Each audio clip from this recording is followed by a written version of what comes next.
Coming to India, we had so much to learn about a diverse country, culture, and people. It was important to us to understand who these people were and how they lived. In 2 weeks, we could only catch a glimpse of their complexity through experiencing their values, their faiths, routines, attitudes, and their vulnerabilities. One of the major challenges they are facing, along with the rest of the world, is human trafficking.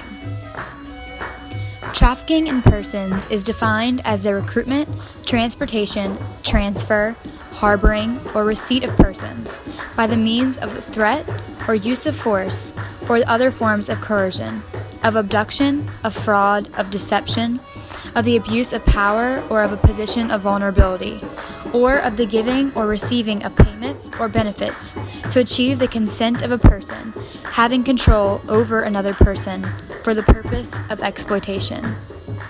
Put simply, human trafficking is slavery.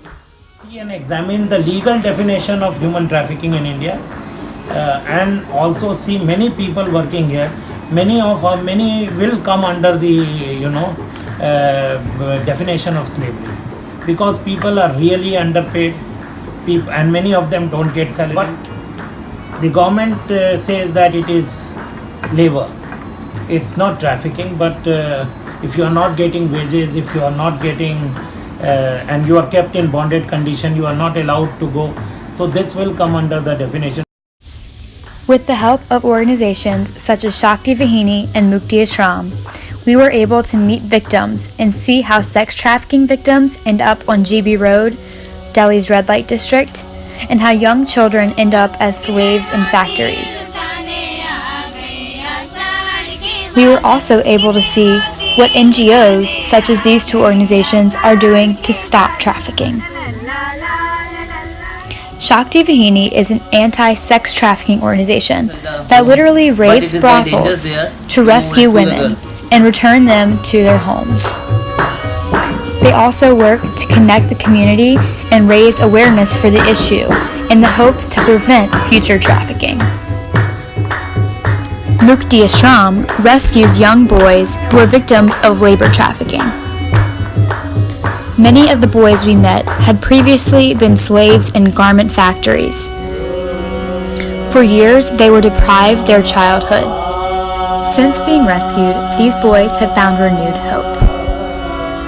Now, they are able to dream of higher education and higher standards for a future career. Many of them are aiming for careers that help them to fight for justice.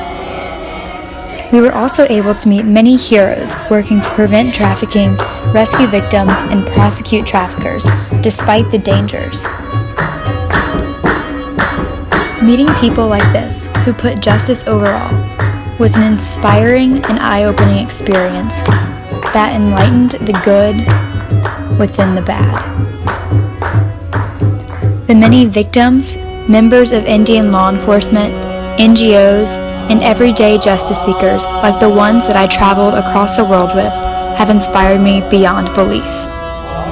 India has inspired me beyond belief, and I look forward to the day that I get to return.